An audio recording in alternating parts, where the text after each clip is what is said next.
Criar animais numa região quente, úmida e com forte incidência dos raios solares não é uma tarefa das mais fáceis. Na capacitação tecnológica de hoje, nossos técnicos mostram como fazer esse manejo no estado do Pará, dentro da integração lavoura, pecuária, floresta.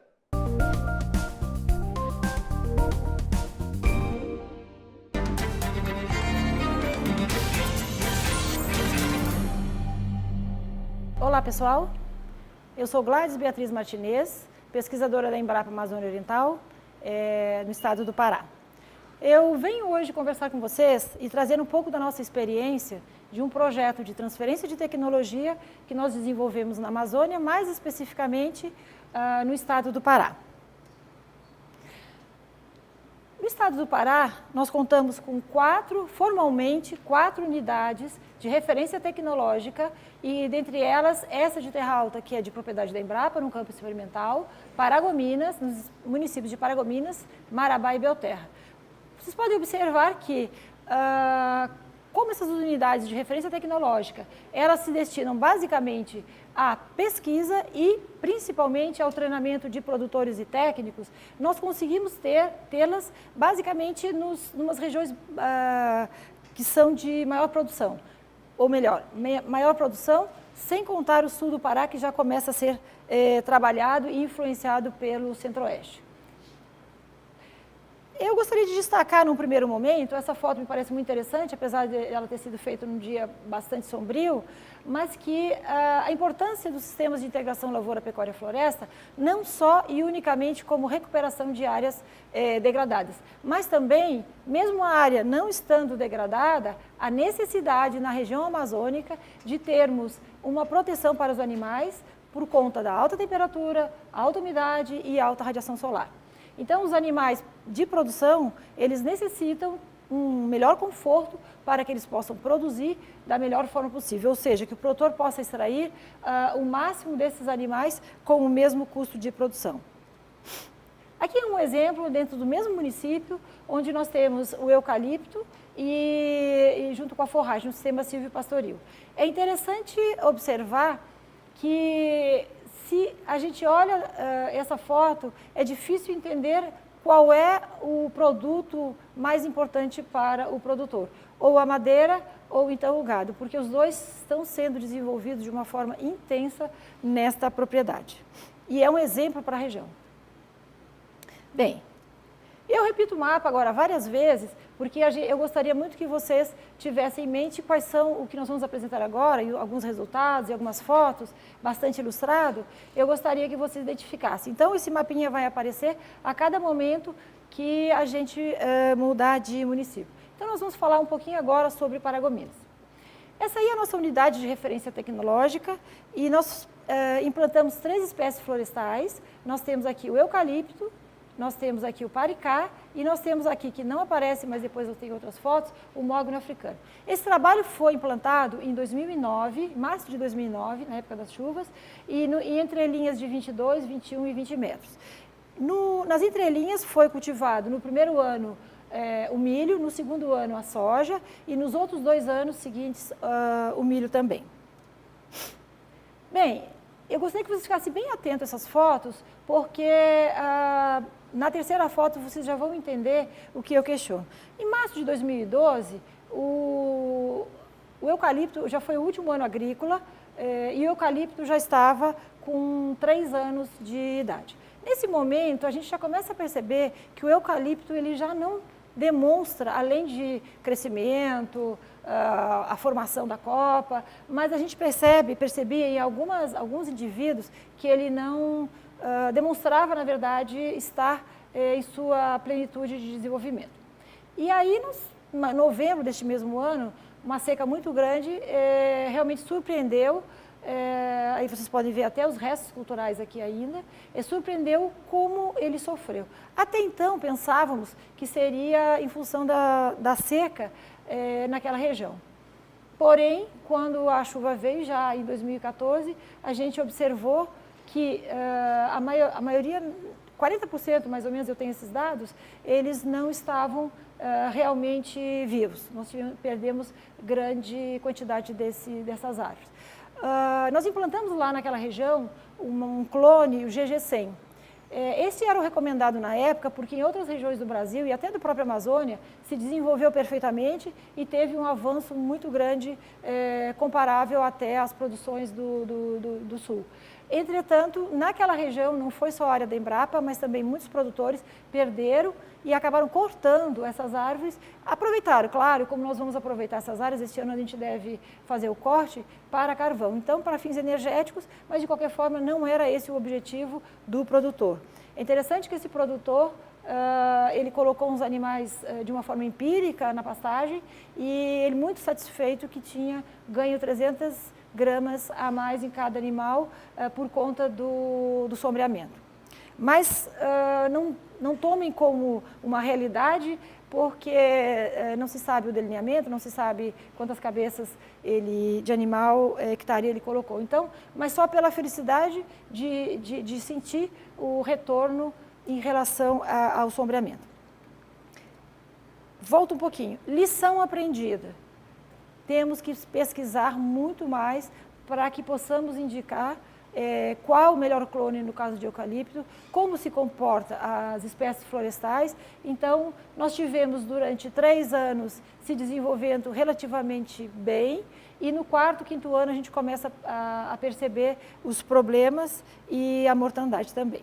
Então, esse é um dos aprendizados que eu gostaria de deixar para vocês. Evidentemente, não é novidade, mas é reforçar sempre que devemos procurar não o que é bom para o Sul e Sudeste, mas nós temos que ver o que é bom para a região amazônica também. Ainda não se sabe exatamente o que aconteceu e nós estamos pesquisando isso. A princípio, pensa-se que seja uma só resistência às condições locais. Aí nós temos o Paricá. O Paricá, sim, foi também plantado, esse aí está com 3 anos, ele foi plantado na mesma época, né? Era outra opção, também ainda já está aqui com o sistema de integração lavoura-floresta. E aqui já em 2014. Então, nós já temos o gado embaixo, ele tem se desenvolvido muito bem e comparado, o seu desenvolvimento está comparado a outras regiões do país, sem deixar a desejar. A terceira espécie florestal, nós implantamos o mogno africano. Esse aí é com a idade de 1 ano, e depois eu quero mostrar para vocês as sequências. Aqui foi em 2012, já teria 3 anos, parece só uma parte aqui, integrado ainda com milho. E agora de forma solteira já os animais pastejando também. O que nós temos é a dificuldade de termos mudas ainda de qualidade. E percorrendo a área, nós podemos observar que nós temos diferentes tamanhos e desenvolvimento também bastante desalinhado. Mas, enfim, provavelmente nós teremos que fazer desbaste, porque o planejado ele ficou muito estreito, né? As árvores, quando mais desenvolvidas, provavelmente elas vão competir entre elas. Então, estamos já pensando em estudar o desbaste para que as plantas mais adultas elas consigam se desenvolver perfeitamente. O que aconteceu então a mortalidade das espécies arbóreas aos 5 anos de implantação? Foi comparado com o sistema homogêneo, as árvores no sistema ILPF. Nós tivemos eucalipto tanto no homogêneo como no ILPF, uma perda bastante grande, 42% de eucalipto no ILPF e 30% no homogêneo. Isso não consigo explicar e os pesquisadores também na região não conseguiram explicar e descartaram o GG100. O Paricá, no ILPF, teve a morte baixa, né? E no homogêneo uma perda maior, provavelmente por competição. E o mogno africano teve mais ou menos parecido, uma perda de 23% e no homogêneo 27%, que ela é bem aceitável, são bem aceitáveis essas perdas. O interessante é que o desenvolvimento dessas árvores nessa região, apesar do Paricá ser bastante conhecido, já tem bastante pesquisa em cima do Paricá, mas o eucalipto e o mogno africano são uma das primeiras experiências que nós temos em nível experimental. E os resultados foram bastante interessantes. Então, o Paricá, em termos de altura, quase 16 metros, o eucalipto concorrendo ali também com 15, praticamente meio, e o mogno africano um pouco mais baixo, mas ele vem numa velocidade bastante interessante com esses 5 anos. O diâmetro e altura do peito, 18 para o paricá, o eucalipto 11 e o mogno africano 14. Então essas espécies têm se comportado muito bem na região, apesar da morte do eucalipto, mas o desenvolvimento delas foi bastante interessante. Essa figura eu retirei do trabalho do nosso colega Aristides, que está estudando, e mostra aqui, nós temos o branquinho,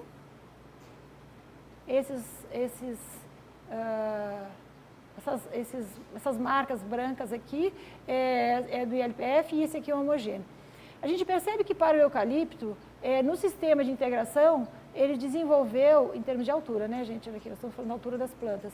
Ele desenvolveu um pouco menos do que no sistema homogêneo.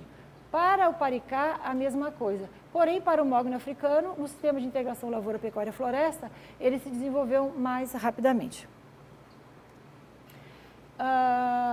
Não mais rapidamente, de uma forma mais intensa.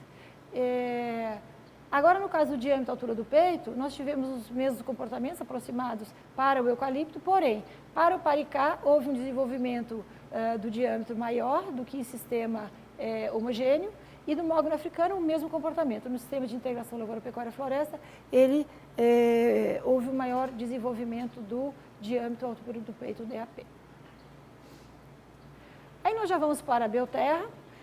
Belterra também, na URT de Belterra, nós implantamos o mogno africano, a castanha do Pará e o cumaru. Gente, é importante que se destaque que a castanha do Pará e o cumaru são espécies de muito lento crescimento e que, se o produtor já considera longo o prazo que nós damos para a primeira colheita do eucalipto, que é 7 anos para fins energéticos e 14 para a colheita da madeira, muito mais a castanha do Pará e o cumaru que avançam muito mais em termos desse tempo. Nós tivemos lá na região, foram plantados em 2010, na região oeste do Pará. Aqui nós temos em maio já de 2011, com 1 ano. Vocês podem ver que aqui nós já tivemos mudas bem melhores, elas são bem padrão. Nós não tivemos muitas diferenças, aqui tem alguma outra, mas a maioria tinha o mesmo padrão. E aí, depois, em 2013, ou seja, com quase 4 anos, as árvores já estavam desse tamanho. Então, nós podemos considerar que o rápido crescimento é até muito maior do que na outra URT, que foi de Paragominas, o desenvolvimento foi muito maior nessa região. Eu acredito que, considerando os solos de alta fertilidade, onde essa URT foi implantada. Como nada é perfeito, talvez não seja possível vocês observarem, mas aqui vocês podem observar.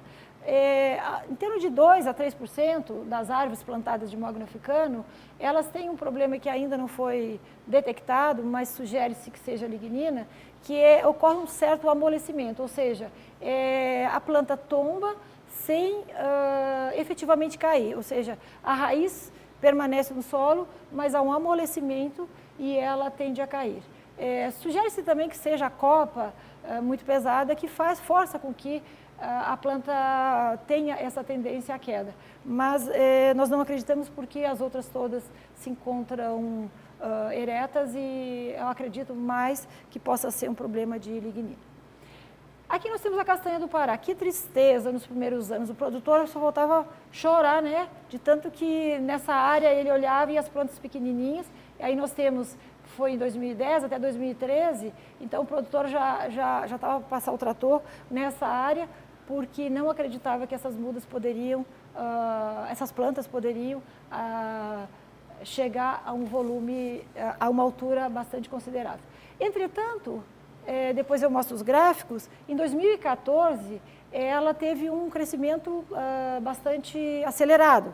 E aí nós podemos dizer que os 3 primeiros anos são os anos de tortura para o produtor, onde ele investe na limpeza, na roçagem, no coroamento, nas formigas, que no início elas realmente atacam, mas que após o 3º ano, ele já se despreocupa em relação a isso. A outra de baixo crescimento também, uma velocidade baixa de crescimento, é o cumaru. Aí nós temos as árvores em 2013, já com 4 anos também, elas estão altas, porém bastante finas, o DAP pequeno. E aqui, já um ano depois, elas também sofreram uma velocidade de crescimento um pouco maior e já dão uma certa tranquilidade ao produtor e até satisfação, porque começa a ver o retorno do seu trabalho. Não ainda em colheita, mas, na verdade, em retorno de produção e de visualização dos resultados. E menor suscetibilidade às adversidades também de vento e outras mais. Bem, aqui nós temos o comparativo do mogno africano, do cumaru e da castanha. Então, como era de se esperar, nas fotos foi observado isso no primeiro ano, no segundo ano já despontando o mogno africano e na sua sequência o cumaru e a castanha aqui pequenininha. Já no quarto ano, a castanha já demonstra, na verdade, sair dessa inércia e começar a despontar, como foi observado nas fotografias em termos de altura. Em termos de DAP, também nós temos o mogno africano disparando, né, em relação aos demais, a castanha ainda está abaixo e o cumaru também bastante diferente do mogno africano, mas se expressando um pouco mais e acredita-se que daí para frente nós teremos resultados mais interessantes. E aí nós vamos para outra URT, terra alta. Aqui nós tivemos o plantio do mogno africano no Sistema de Integração Lavoura, Pecuária e Floresta, foi implantado em abril de 2010. Aqui é uma foto, inclusive, de uma publicação que nós temos, dá uma panorâmica sobre os trabalhos desenvolvidos nessa área da Embrapa, são 6 hectares com produção de sistemas integrados, com teca, mogno africano. Aqui nós temos, infelizmente a foto não está muito visível, mas nós já temos a teca já em 2012, totalmente desenvolvida e com bons resultados também, já com exceção do animal. Aqui é possível ver a teca em 2010, né, já com um ano de plantio, desenvolvendo perfeitamente. E agora, 2013, já desenvolvida e os animais, eles ingressaram na área. Entretanto, como são linhas triplas, nós estamos fazendo agora, cercando essa área por conta dos animais, principalmente os bubalinos, eles têm uma tendência a prejudicar, a se roçar e a prejudicar as árvores e elas ainda estão bastante finas. Aqui na teca nós temos os dados em LPF e em monocultivo, um DAP de 22,9 centímetros e a altura 8,54, com 4 anos de plantio. São resultados, como eu falei anteriormente, que também eles competem com resultados de outras regiões do país e ela teve um alto percentual de sobrevivência, ou seja, não tivemos problemas de mortandade dessas plantas. Marabá, mais ao sul do estado, final do ano passado, final de 2013, nós entramos com uma unidade de referência tecnológica através do projeto Biomas e implantamos o paricá e o eucalipto. Com 6 meses, vocês podem ver com os tratamentos, corrigindo alguns erros que nós tínhamos cometido nas outras plantações, então de espaçamento, de adubação, de trato, de manejo, e nós conseguimos um grande desempenho das árvores de eucalipto. Então, elas estão com 6 meses, nós não temos dados ainda de medição, porque medimos a cada ano, mas visualmente já se sabe do bom desempenho. Bom, vocês podem ver que falamos das 4 URTs e falamos de integração lavoura, pecuária, floresta, ou seja, os 3 componentes. E sabe-se muito bem que a integração lavoura, pecuária, floresta, apesar de ter um nome com 3 componentes, uma de suas vertentes é a lavoura pecuária. Ultimamente, muitos produtores têm procurado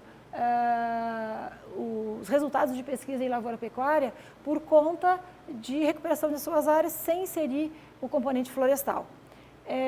No início do projeto, 6 anos atrás mais ou menos, se nós tivéssemos feito todos os trabalhos sem inserir o componente florestal, nós não teríamos muito sucesso no sentido político, porque na Amazônia falar de pecuária é bastante complicado e nós temos, era um projeto nacional e nos limitava a avançar fortemente na questão pecuária a nível de produção sem inserir o componente florestal. Entretanto, nós estamos agora nessas unidades de referência tecnológica, já iniciando o trabalho com recuperação de áreas degradadas ou em degradação com o sistema de lavoura-pecuária. Eu coloco um exemplo para vocês de um produtor da região de Paragominas que comprou praticamente todos os ovinos que tinham na região e está iniciando uma produção, ainda só experimental, por isso sem genética nenhuma, e ele recuperou essas áreas com o sistema lavoura e agora pecuária. Bem, eu acho interessante, a gente fez um exercício um dia desses com os dados que nós temos de custos de produção. Não tomem este gráfico como algo concreto, algo sacramentado, com informações extremamente precisas. Nós fizemos um exercício até para testar essa metodologia que nós estamos usando de avaliação do sistema. Então, por isso eu coloquei aqui que são tendências. Tendências de quanto nós vamos produzir, se nós colocarmos tantas unidades animal, enfim, todas foram suposições. E o que eu acho importante, olha o que nós temos aqui. Aqui nós temos o fluxo de caixa, ou seja, o balanço entre o que entra e o que sai, né? Aqui nós temos os anos e aqui nós temos valores. Vamos até descartar os valores, vamos só acompanhar as tendências aqui. O azul é aquilo, é o ingresso. O verde é o balanço e o vermelho é os recursos investidos. Num primeiro momento de implantação do sistema de integração lavoura-pecuária-floresta, os primeiros 3 anos são os 3 anos da agricultura. Então, nesses 3 anos, o que nós temos? Nós temos uma arrecadação, mesmo que pequena, porque a preocupação não é com a agricultura, não precisamos utilizar os melhores materiais, os materiais mais caros, os melhores cuidados. Nós precisamos ter um solo coberto e um solo que nos permita uma produção que venha a contrabalançar todo o investimento que é feito nos 3 primeiros anos. Então, aqui, ó, esse dado seria muito mais negativo, essas informações, nos 3 primeiros anos, caso não tivéssemos o contrabalanço da venda da produção agrícola. Isso estamos falando unicamente da parte comercial. Já não falamos do que é deixado no solo, da recuperação do solo, do que você não vai investir, do que o produtor não vai ter que investir como adubação. Então, esse é um ganho que não é quantificado aqui nesse momento, mas que pensa-se também em quanto ele seria ganho se analisássemos, caso não tivesse havido a inserção da agricultura, quanto o produtor, o pecuarista, teria que inserir na sua área de calcário, de adubo, etc. Então, aqui ele tem um ganho que não aparece na planilha, que é dos resíduos culturais e dos resíduos de preparo do solo também. Então, o que nós temos aqui, né? Nos 3 primeiros anos, nós temos ainda negativo, nos 3 primeiros anos temos ainda negativo, com uma colheita e um investimento alto, principalmente de mão de obra e maquinários, preparo de área, todo o investimento inicial. Entretanto, quando nós entramos aqui, com o animal aqui, a nossa previsão de entrada aqui, preparando as cercas, seria por esse custo aqui de preparo de cercas, para o ingresso do animal. Então, a cada 2 anos, nós estaríamos retirando esses animais e aí nós teríamos o ingresso o input de recursos financeiros, que aí começa a viabilizar. No primeiro momento, o custo aqui é 0. Bom, 0 nunca é, evidentemente, mas ele é muito pequeno e a arrecadação é bastante grande. Vê que ela contrabalança aqui com o fluxo. E, posteriormente, aos 7 anos, prevê-se uma nova recuperação e aí um novo investimento não tão alto quanto no primeiro momento, e ainda ele acaba se pagando porque os animais foram vendidos aqui, há uma arrecadação positiva ao longo de 10 anos. Então, me parece interessante esse gráfico porque nos permite idealizar um sistema que busca na agricultura não uma produção necessariamente, mas o advindo dela para contrabalançar o investimento nos custos de implantação do sistema. Bem, era isso que nós tínhamos para colocar para vocês. As nossas experiências nas unidades de referência tecnológica no estado do Pará e deixar vocês à disposição para visitá-las. Já sabem os municípios e muito obrigada.